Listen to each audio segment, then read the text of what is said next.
برطانیہ کا prime minister United nations کی جنرل اسمبلی میں تقریر کر رہا ہے اور پاکستان کی مثال دے رہا ہے کہ پاکستان نے کتنا زبردست کلائمیٹ چینج کے لیے کام کیا ہے۔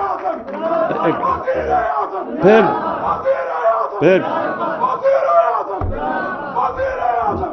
پچھلے 20 سال میں جو انہوں نے درخت کاٹے ہیں لاہور میں، اب ذرا دیکھیں لاہور کے لوگوں کا کیا حال ہوا ہے۔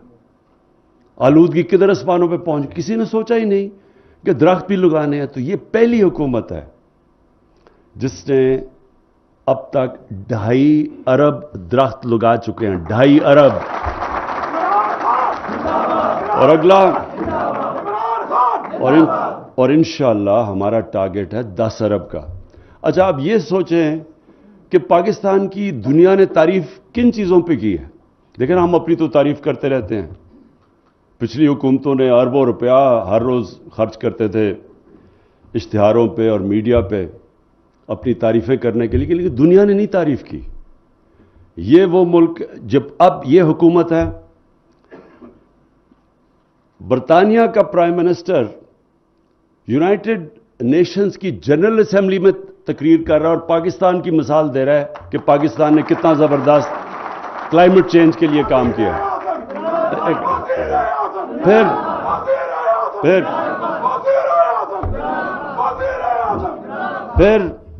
پھر 100 سال میں ایک دفعہ اتنا بڑا دنیا میں بحران آیا جو کہ کرونا کی وجہ سے آیا۔ اس 100 سال میں یہ دنیا میں 100 سال کے بعد اتنا بڑا کرائسس آیا، بحران آیا۔ اکانومسٹ میگزین، جو دنیا کی مانی ہوئی میگزین ہے، جو ساری دنیا کی تجزیہ کرتی ہے ان کے حالات کا، ان کی معیشت کا، وہ کہتی ہے کہ جو ملک سب سے بہترین نمبر 1 ملک جس نے سب سے بہتر کرونا کو ہینڈل کیا، اپنے لوگوں کو بھی بچایا اس سے، ہمارے ہسپتالوں کے اندر بھی تباہی نہیں مچی جس طرح ساتھ والے ملکوں میں ہوا، اور اپنی معیشت بھی بچا لی، وہ نمبر 1 پہ پاکستان تھا۔ تو یہ ہم تو نہیں کہہ رہے۔ پھر جناب ہمارے دوسرے جو مخالف ہیں وہ بہت ہی لوگ، غربت بڑھ گئی، تباہی ہو گئی۔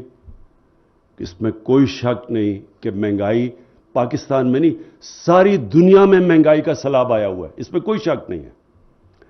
لیکن ورلڈ بینک کیا کہتا ہے؟ وہ کہتا ہے پاکستان کے اندر ہمارے دور میں غربت کم ہوئی ہے۔ یہ ورلڈ بینک نے اپنی اسیسمنٹ کی، ہم نہیں کہہ رہے۔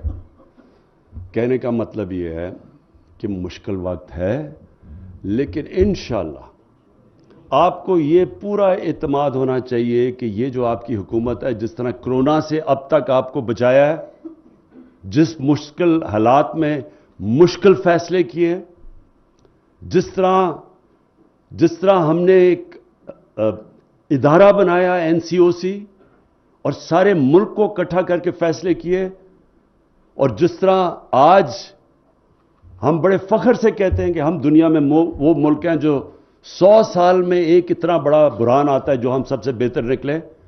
انشاءاللہ آگے بھی اپنے ملک کو، یہ جو مہنگائی کا سیلاب یہ باہر سے آ رہا ہے، تیل کی قیمتیں دگنی ہو گئی ہیں 3 مہینے میں، خدشہ یہ ہے کہ وہ اور بھی بڑھے گا۔ باہر سے جو چیزیں ہم لیتے ہیں سب مہنگی ہو گئی، جو فریٹ ہے یعنی جو باہر سے چیزیں کشتیوں پہ پاکستان میں آتی ہیں، وہ اس کی قیمت کچھ 6 گنا زیادہ بڑھ گئی ہے۔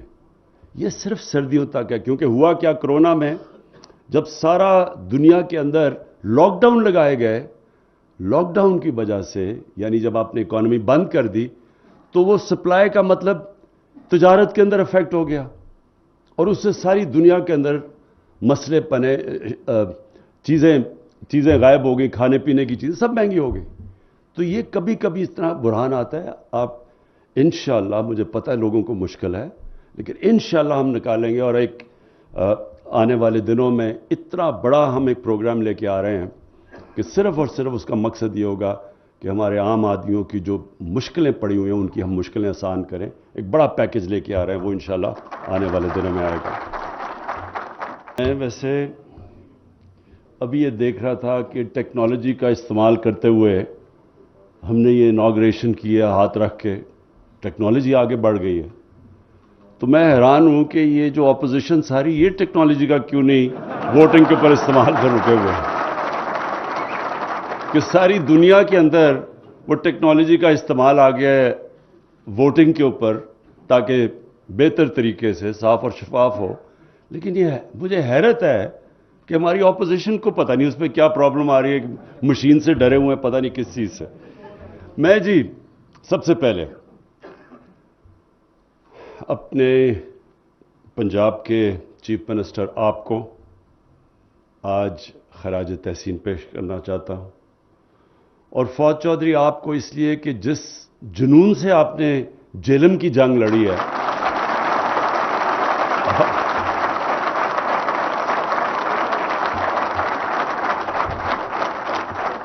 اور اپنی ساری ٹیم کو, اپنی پلاننگ منسٹر کو اسد عمر کو, کہ جس طرح ہم نے کوشش کی برے حالات کے اندر, برے حالات آپ سب جانتے ہیں, خیر یہ تو کوئی اچھا آج کل ٹیکنالوجی اور بھی ایسی ہو گئی ہے کہ آپ جھوٹ ہی نہیں بول سکتے.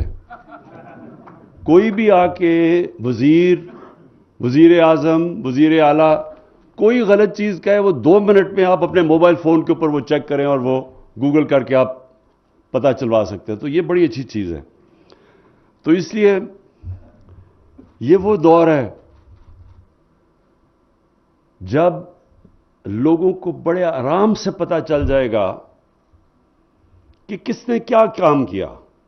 حکومت جب آئی تو کیا حالات تھے, وہ آپ اپنے موبائل فون کے اوپر پتہ چلوائیں کہ کیا پاکستان کی تاریخ کا سب سے بڑا خسارہ تھا, آپ کا موبائل فون بتا دے گا کہ تھا. کیا بیرونی خسارہ سب سے بڑا تھا, وہ کہے گا تھا. کیا سب سے زیادہ قرض کی قسطیں واپس کرنی تھی کسی حکومت کو, اس حکومت سے زیادہ کسی نے کی ہے, وہ کہے گا نہیں, یہ سب سے زیادہ اس حکومت نے ملک کو سنبھالا جب سب سے برے حالات تھے.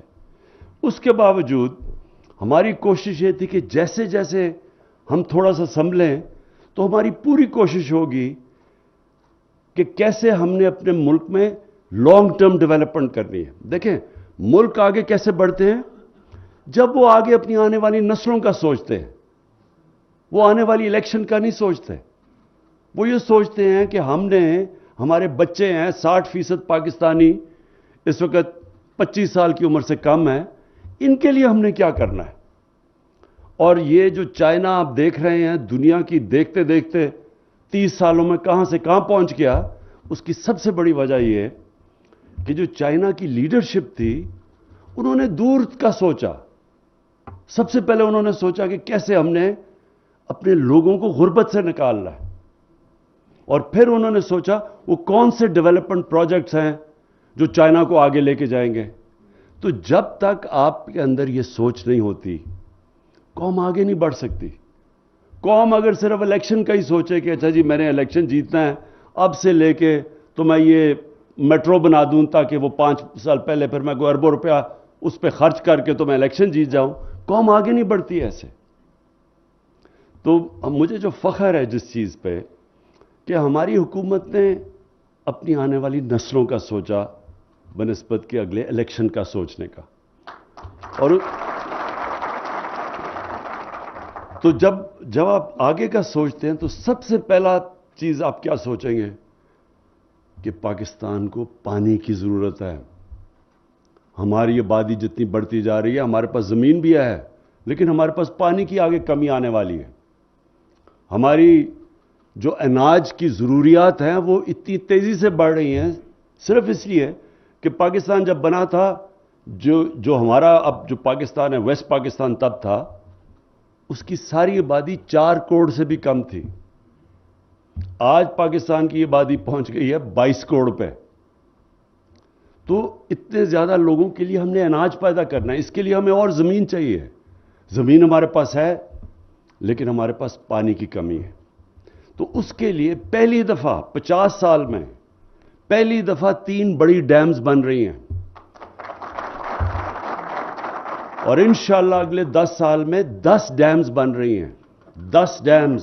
یہ پہلی دفعہ اس ملک کی تاریخ میں آگے کا کسی نے سوچا، کیونکہ یہ ڈیمز 40 سال پہلے سے پلاننگ ان کی ہوئی تھی. جس طرح بھی فواد نے کہا کہ یہ جو نہر بنی ہے یہ 1906 میں سوچا تھا نہر بنانے کا. تو یہ کیوں نہیں سوچا گیا کہ یہ ہمارے لیے پانی اتنا بڑا ضروری ہے، ہمارے آنے والی نسلوں کے لیے، ہمارے علاقے پڑے ہوئے ہیں. تو کبھی سوچا نہیں، اس لیے کہ صرف اگلے الیکشن کا سوچا. اس لیے مجھے فخر ہے اپنی ٹیم پہ، اپنی پلاننگ پہ کہ ہم آگے کا سوچ رہے ہیں. کسی نے سوچا تھا پاکستان میں درخت اگانے کا؟ ہم نے جب شروع کیا 2013 میں درخت اگانے کے لیے، مذاق اڑایا گیا ہمارا. کسی نے یہاں تو درخت کٹے ہیں، جنگلات ختم کر دیے ہمارے. ہم بچپن میں میں نے اپنی آنکھوں سے یہ چھانگا مانگا، یہ چونیاں، یہ کندیاں کا جنگل، چیچاوتی، یہ بڑے بڑے جنگل ہوتے تھے. یہ انگریز بنا کے چھوڑ کے گئے تھے. ہم نے وہ جنگلوں کو بھی تباہ کر کے رکھ دیا. ہم نے کوئی نئے جنگل ہی نہیں بنائے، ہم نے نیشنل پارکس نہیں بنائی.